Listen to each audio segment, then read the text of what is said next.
Gusto mo mag-grow sa buhay mo? Lagi kang inaatake ng anxiety. Minsan natanong mo na rin ba sa sarili mo na tangina, ano ba nangyayari sa buhay ko? Parang walang patutunguhan. Parang wala naman nangyayari. Eto, pakinggan mo to. Huwag mo ikumpara yung sarili mo sa iba. Hindi porket nakikita mo yung iba na mas angat sila, ikukumpara mo na yung sarili mo doon na feeling mo wala nang nangyayari sa'yo.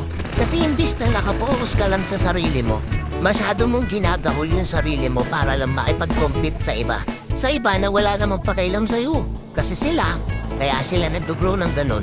Nakapokus lang din sila sa sarili nila. Hindi nila kinukumpara yung sarili nila sa ibang tao. Kung meron ka mang pagkakamali na nagawa mo noon, kung meron ka mang mga maling desisyon na nagawa mo noon, tapos na yun.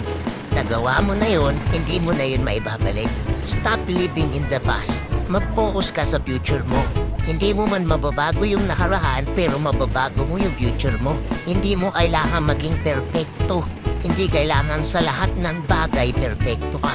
Ang importante, ginagawa mo yung best mo.